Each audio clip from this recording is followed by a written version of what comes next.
The moment Madam Zainab stopped breathing, her family started fighting over her property before her body even got cold. But what none of them knew was that the dead woman could still hear everything. In the quiet but wealthy village of Umudara, one woman's name carried more weight than gold: Madam Zainab Okori. People didn't just respect her, they depended on her. Every morning, her compound looked like a mini government office. Widows lined up for food. Fathers came begging for school fees. Even local chiefs consulted her before making decisions. She wasn't just rich, she was powerful through generosity. In villages like this, kindness doesn't just attract gratitude, it attracts calculated eyes. Behind every "God bless you, Mama Zainab" was someone mentally dividing her land. Her younger brother, Emeka Okori, played the role perfectly. Loud greetings, fake concern, always the first to defend her in public. But behind that loyalty, he had already mapped out her estates in his head like Google Maps. Then there was her cousin Ifunanya, the sweet-talking helper who practically lived in Zainab's house, always arranging clothes, always smiling. But her eyes sharp, observing, memorizing, counting. Still, Zainab trusted them, because why wouldn't she? She built her life on one belief: if you give good, you receive good. But life doesn't always follow motivational quotes. And then the first crack appeared. Small things. Conversations going silent when she entered. Workers avoiding eye contact. Random whispers stopping mid-sentence. At first she brushed it off. But then came the night that changed everything. She was walking past her son's room, Kamsi and Obiora, when she heard something that froze her blood. Not shouting, not anger, calm, calculated discussion about her death. Not if, but when, and worse, they weren't sad about it. They were planning around it: her lands, her houses, her wealth. Everything she spent her life building had already been mentally shared among them. That was the moment Zainab realized something terrifying. She wasn't surrounded by love. She was surrounded by waiters. People waiting for her to die. He dropped the cup. It shattered against the tiled floor. But nobody moved. Because at that exact moment, Madam Zainab Okori's body went cold. Her head tilted slightly to the side. Her breathing stopped. Her chest no longer rose. Dead just like that. The room froze. Then chaos exploded. Ifunanya, call somebody. Jesus, Mama. Mama. Kamsi rushed forward, shaking her shoulders violently. Obiora stood frozen, his lips trembling, but his eyes, not tears. Something else, something calculating. And right there, on the floor, Zainab lay still. But inside her, she could hear everything, every scream, every movement, every lie about to begin. 2 hours later, the compound was filled. Crying, wailing, neighbors pouring in like it was a festival of grief. Women beat their chests dramatically. Oh, Mama Zainab, why did you leave us? But between those cries, whispers started slipping out. What happens to the lands now? Did she write a will? Who is in charge? And just like that, grief turned into strategy. By evening, something shifted. The crime reduced. Phones came out. Private conversations began. Emeka pulled Obiora aside. "We have to move fast," he whispered, "before outsiders come and claim anything." Obiora nodded slowly. "Documents," he said. "We need to secure everything first." Zainab heard it, every word, and for the first time since this began, her heart hurt more than when she first heard them plotting her death. The next morning came with a different energy. Less tears, more movement. Drawers opened, files searched, keys requested. Ifunanya entered Zainab's room quietly. She looked around, then walked straight to the wardrobe. No hesitation, no emotion, just purpose. She opened it, slowly running her fingers over expensive fabrics. So this is where everything is," she muttered. Zainab heard that too, and something inside her began to harden. Outside, a bigger storm was forming. Extended family members started arriving. Uncles who hadn't visited in years, cousins who never called. All suddenly heartbroken, but behind closed doors. "Who is taking the land near the river? I heard that one is worth millions." No, that belongs to the family, not just her children." Voices rose, tension thickened, and right in the middle of it all, Zainab lay still, listening, learning, breaking. By afternoon, the first real fight broke out. Emeka stood in the center of the compound. "As her brother, I will oversee everything." Kamsi snapped instantly. Where were you when she was alive?" Gasps, silence. Then shouting, years of hidden resentment began spilling out like fuel meeting fire, and Zainab heard it all. The truth wasn't just ugly, it was violent. Night fell, but nobody slept, because greed doesn't rest, it plans. And inside that house, plans were being finalized.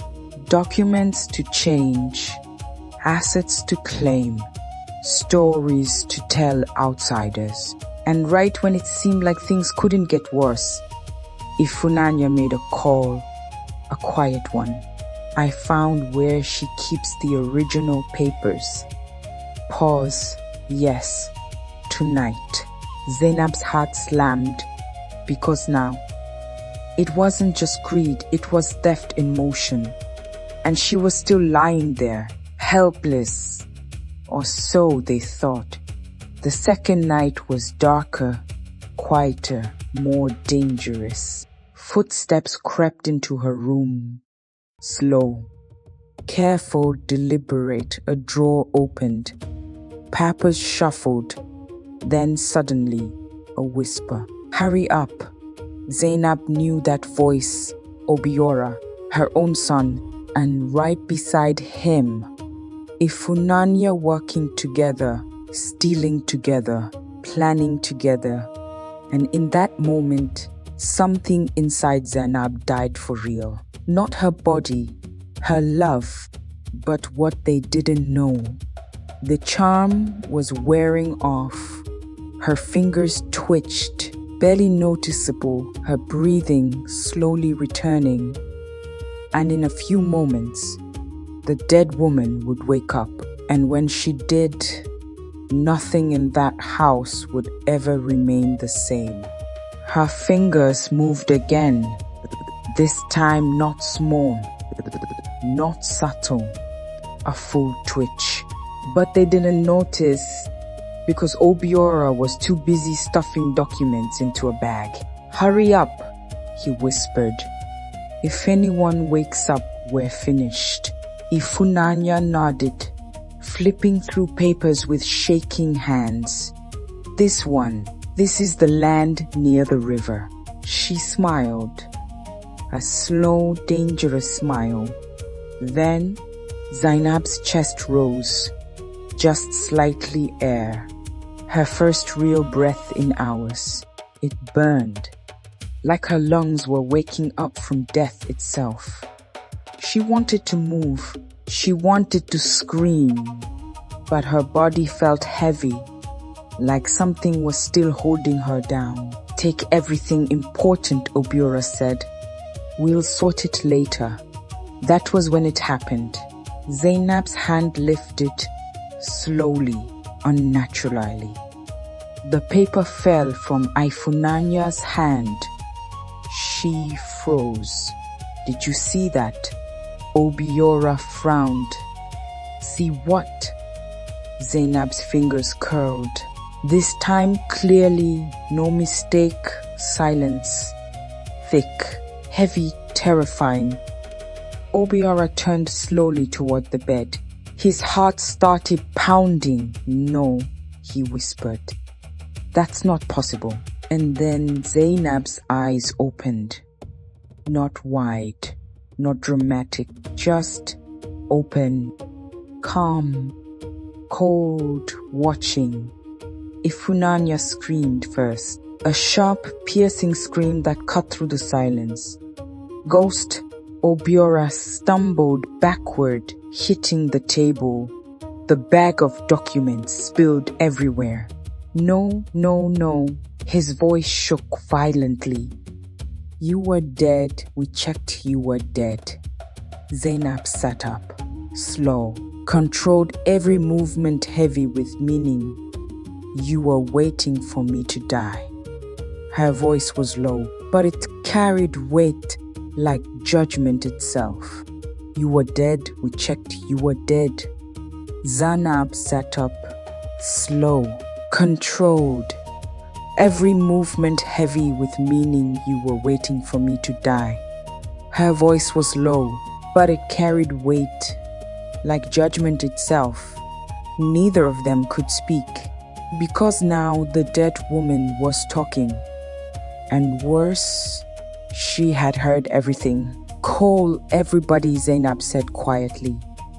Nobody moved.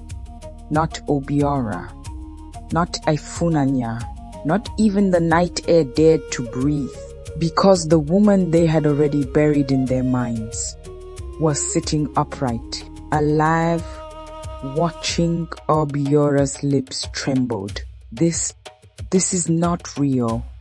His voice cracked under the weight of fear. You were dead. Zainab tilted her head slowly. Dead, she repeated. Her voice was calm, too calm. The kind of calm that makes people uncomfortable. Ifunanya dropped to her knees instantly. Mama, Mama, forgive me, she cried. Her hand shook violently as she crawled forward. I was confused. I didn't know what I was doing. Zainab didn't look at her. Not yet.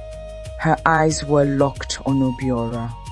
Her son, the one she carried for 9 months.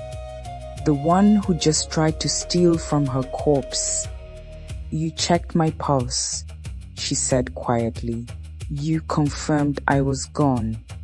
Obiora swallowed hard. His chest rose and fell rapidly. I thought... Huh. You thought what? Zainab cut in. That was the first time her voice sharpened. You thought I would die and leave everything for you to grab like goats, fighting over food. Silence. Heavy, unforgiving. Then she stood up, slowly, every movement deliberate. And for the first time they saw it clearly. This was no longer the same woman. Pick them up. She pointed at the scattered documents. Neither of them moved. I said pick them up. Her voice dropped lower, stronger. They rushed, scrambling, hands shaking as they gathered papers from the floor like thieves caught red-handed. Because that's exactly what they were. Good, Zainab said. Then she turned toward the door. Now she paused. We go outside. Obiora's heart skipped. Outside. Yes, she said. To meet everybody. Ifunanya's head snapped up. No, Mama, please no. Her voice broke into panic. But Zainab was already walking. The door opened. Cool night air rushed in. And just like that, everything changed. Within minutes, the compound was awake again. Confused voices, footsteps, lanterns lighting up one by one. She's awake. Who is awake? Mama Zainab. At first, nobody believed it until they saw her standing. Screams filled the compound. Some ran backward. Some fell to the ground. Some began praying loudly. Ghost, spirit, Jesus have mercy. Zainab raised her hand and slowly. The noise died. I am not dead. Her voice carried across the compound like thunder wrapped in calm. Silence fell instantly. Then she turned and pointed at Obiora, at Ifunanya. These two, she said, came to steal from me tonight. Gasps, sharp, loud, uncontrolled. Obiora shook his head violently. No, that's not. Should I continue? Zainab asked. Quiet, deadly. He froze because he knew. She wasn't guessing. She heard everything. Zainab stepped forward. While you cried this afternoon, she scanned the crowd. Some of you were already sharing my property in your hearts.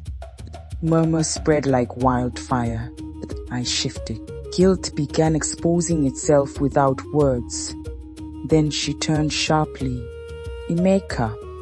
Her brother stepped forward slowly, trying to look composed, trying to act surprised. You said you would oversee everything, she said. Emeka forced a weak smile. I was only trying to protect. Zainab interrupted, her eyes burned now. Or position yourself. The crowd reacted instantly. You see, I knew it. Emeka's face tightened. Zainab didn't stop. She turned again. Ifunanya collapsed fully now, crying uncontrollably. I'm sorry I was tempted. Zainab nodded slowly. Yes, you were. Then she faced everyone, every single person. Her voice steady, clear, unshakable. I wanted to know the truth. The entire compound went still, so I tested all of you. Shock, pure shock. I chose to die, she paused, so you could show me who you really are. Nobody spoke because now there was nowhere to hide. Zainab took a deep breath and then delivered the final blow. From today, her voice dropped. Final. Everything changes. She pointed toward the gate. Anybody who came here with greed in their heart. Pause. Leave. No one moved. That word hit like a slap. Slowly, people began to move. One by one. Eyes down. Shame heavy in the air. Some tried to speak. She raised her hand. They stopped. No explanations. No forgiveness. No second chances. Then she turned to her sons. You. Her voice softened slightly, but not with love, with disappointment. I gave you everything. Obiora's eyes filled with tears now. Real ones, too late. But you chose to wait for my death. Kamsi, who had been silent all along, dropped to his knees. Mama, please. Zainab shook her head. You will not touch anything I own. Silence. Dead silence. I will decide where everything goes. And then the final twist. Not to you. Gasps erupted again. I will give my wealth. She paused, letting it sink in. To those who truly needed it. The widows, the children, because they at least never pretended. Zainab turned and began walking back into the house. No music, no drama, just footsteps, heavy with truth. Behind her, a family destroyed, masks removed, reality exposed. And in that compound, one lesson remained clear. Not everyone who calls you family is waiting for your success. Some are only waiting for your end. To those who truly needed it. The widows, the children, the people she had always helped, because they at least never pretended. Zainab turned and began walking back into the house. No music, no drama, just footsteps heavy with truth. Behind her, a family destroyed, masks removed, reality exposed, and in that compound, one lesson remained clear. Not everyone who calls you family is waiting for your success. Some are only waiting for your end. But what nobody expected was what happened to Obiora just 3 days later.